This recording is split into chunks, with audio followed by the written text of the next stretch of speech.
What's up, YouTube? This your boy Lethal back with another video.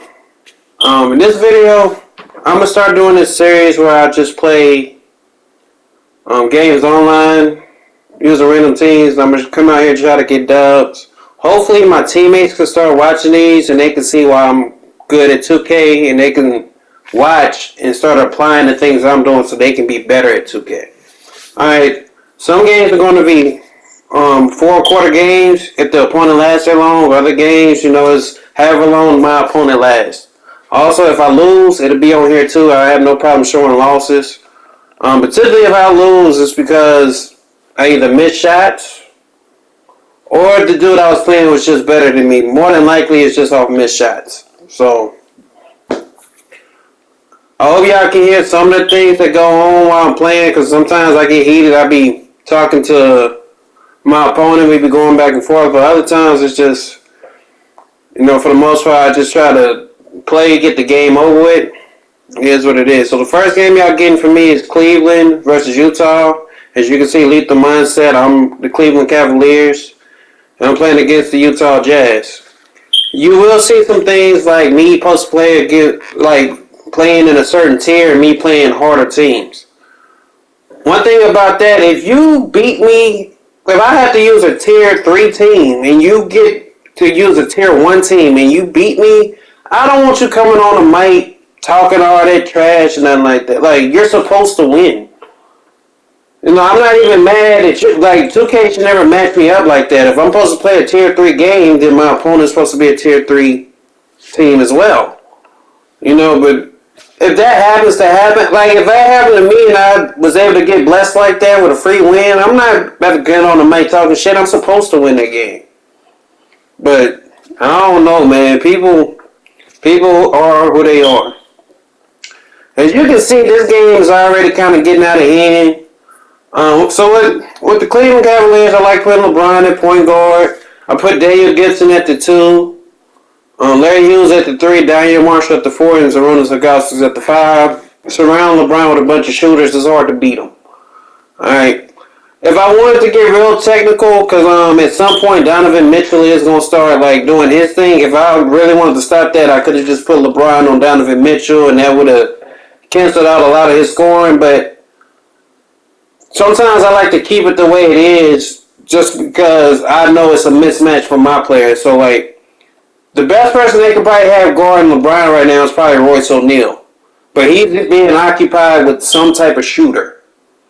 Alright, same thing if this is my career, my player, whatever. If we play a team pro-am and I can beat my man one-on-one, only thing that can help them is if they can help off the shooters. That's why it's important for people to knock down shots. Alright? But when they can't do that, it's just tough to stop somebody that can score one-on-one, such as LeBron James' caliber. My player, he's a 6'8", just demigod pretty much. He's a 6'8" point guard who can pass, dribble, dunk, shoot, everything. My best features are always playmaking and defense. So anything I can add to that, such as driving to the lane and dunking or knocking down over shots, it just makes me that much better of a player. But the two things I'm always do is play make and play defense.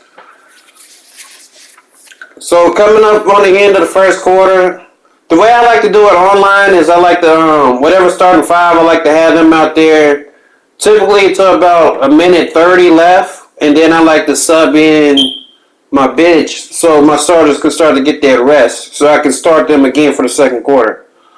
But in the second quarter, around that 3-minute mark, that's when I like to bring my bench in so my starters can be fresh for the second half. And that's the way I like to do it. I have played guys that never take their starters out. I never trip out people do their lineups. This is just about strategy versus strategy.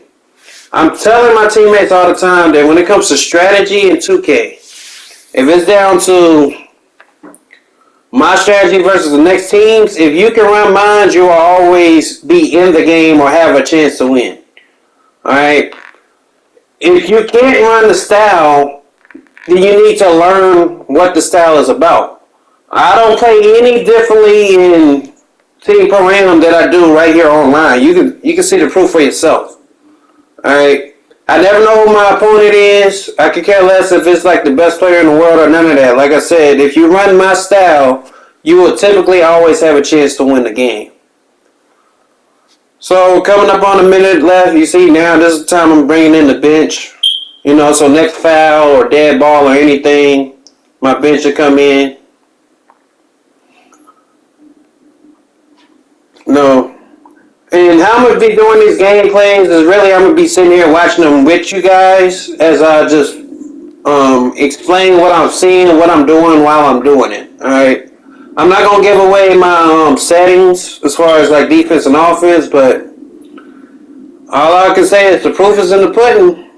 Well, I mean, I'm going to try to record a bunch of these today, so you're going to see this all day today if you watch the video. So, yeah, this is Cleveland Cavaliers versus Utah Jazz.